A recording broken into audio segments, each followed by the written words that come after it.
I have been so blessed to meet so many people and share the story with so many people. I feel blessed tonight to be here sharing my story among other people sharing the stories.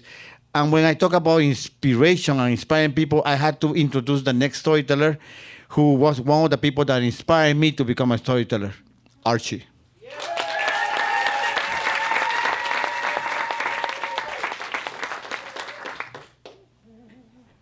Thank you, Nestor. Always so sweet to me, though I am taller than you.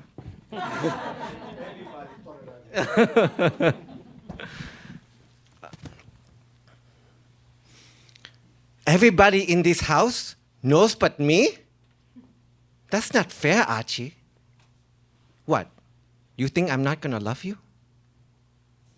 Everybody in our house did know but my father. I told my sister I was bisexual, to which she replied, "Oh my God, that's how gay you are. You think you're bisexual?"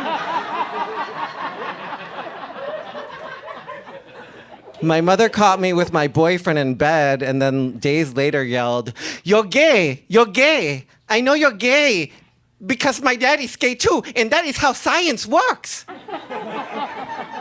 And that was a lot for us both to process. Looking back, I was a dumbass. I mean, I'm old enough that my search for gay culture began in M4M AOL chat rooms and discussion boards. That's where I found my first boyfriends, which I put in quotes because we never went anywhere but the bed, and I rarely knew their last names. And that's where I, at a telephone's pace, downloaded images of gay life, AKA porn, which after my viewing pleasure went into a folder called downloads, which I didn't know anything about, until one day my dad was cleaning this folder and he learned more about gay muscle studs than he ever wanted to know. I'm not saying my childhood wasn't filled with landmines of queerness. Sometimes I wonder what my dad, a man from a farming village in northern Thailand, thought when he watched me do things like fight my sister for a Kevin Costner t-shirt. Robin Hood. Figure skate around the house. And cry tears of joy when Madonna won the Golden Globe for Evita. But he's never given me grief. In fact, it was my mother who, years after I came out, asked if I would marry a woman. "Your grandfather did it. You can do it too." To which my dad replied, "And what woman would marry Archie?" True. Maybe it's because my dad aims to live like the Buddha, but he only holds one thing against me. He still seems to get nervous when I sit down at the family computer. I mean, I have my own laptop now. It's cool, Dad. It's 2005, and I'm in Chiang Mai, Thailand with my parents. They want to buy their dream retirement home, but one of the funny rules in Thailand is that you can't get a mortgage once you're past 50 because they figure that you are going to die before you could ever pay back this mortgage. I mean, which seems kind of accurate. I don't know. So my parents decide to put the mortgage in my name. The only thing is I have to become a Thai citizen, which I'm allowed to do because both my parents are Thai. I just have to get a government ID and pass an interview, which will test my proficiency in Thai and ask why I've been out of the country for so long. The only right answer to that is I'm getting an education to make Thailand a better place. There are only two problems with this. I speak Thai like a drunken toddler. And also at this point, I'm in my early 20s, so all I really care about are guys I'm dating and half-price martinis at Kit Kat Lounge on Tuesdays and Sundays, followed by Drag Race at Roscoe's or Madonna-rama at Berlin. Getting the government ID is easy. I just need to pose for a picture. I am like so good at that. But it should have been their first clue that I didn't speak Thai. When the photographer asked me to move my chin up and down, I don't know the word for chin, so I just start bobbing up and down until he comes over and like manhandles my face into place. Next, I go into an office for the interview. There's a lady at a desk with a binder smiling at me. She starts speaking, and I can kind of follow along, but she's using really big words a toddler drinking a martini would never understand. I gather she's asking me about my purpose, and I give my rehearsed answer. ฉันชอบโรงเรียน และฉันอยากสอนภาษาอังกฤษ และให้คนชอบโรงเรียน I love school. And I would love to teach English to Thai people so they will love school. She looks at me with pity and starts saying a bunch of other words at me, and I can tell she's asking me something about why I want to come back to Thailand or why I love Thailand, so I go into full tourist mode. ฉันชอบอาหารไทย ปลาทอดเมืองไทยดีที่สุดในโลก I love Thai food. Thailand has the best fried fish in the whole world. She closes the binder and smiles at me because people in Thailand will smile at you whether or not they're going to kill you or hug you. She then leads me back to the lobby.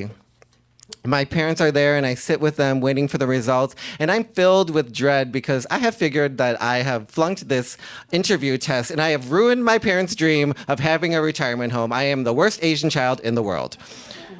But the woman comes back out with a smile and she hands me my new Thai ID card, allowing me to get the mortgage and access to national health care. What? Don't applaud, that is really fucked up. See, what I didn't know was the woman was a friend of my aunt, and my aunt is married to the chief of police.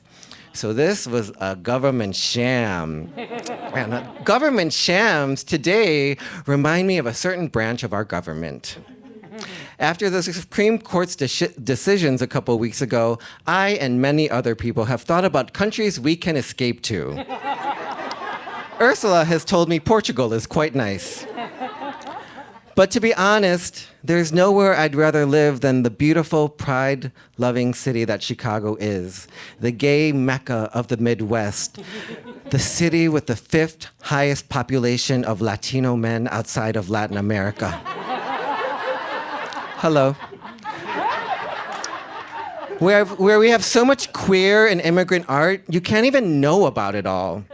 Where 8 years ago, I saw Lizzo perform in a 7-Eleven parking lot during market days with 20 other people at 2 in the afternoon.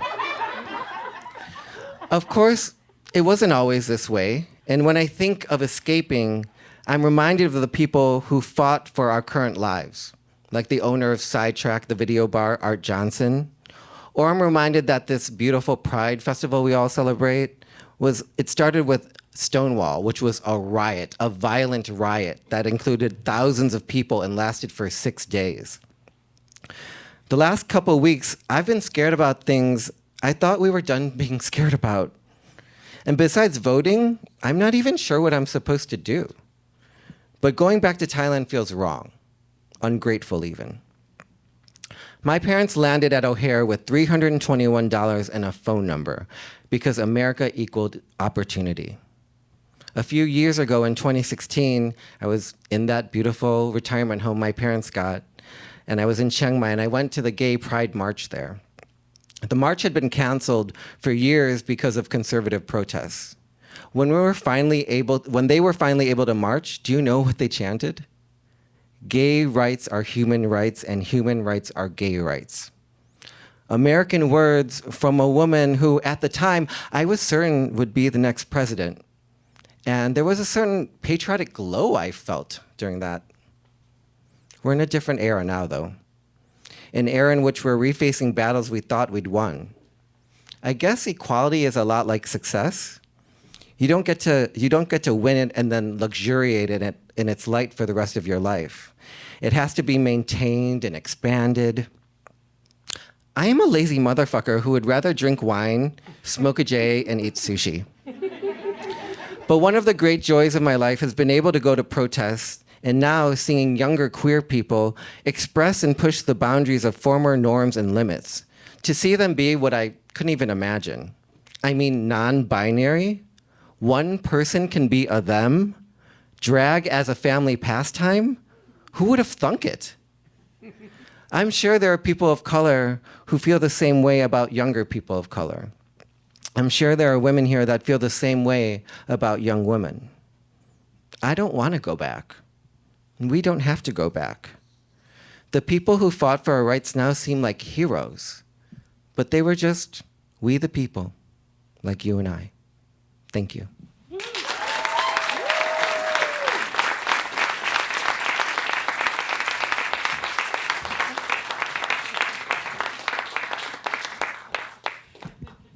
If you run for office, you got my vote. That's all I'm saying.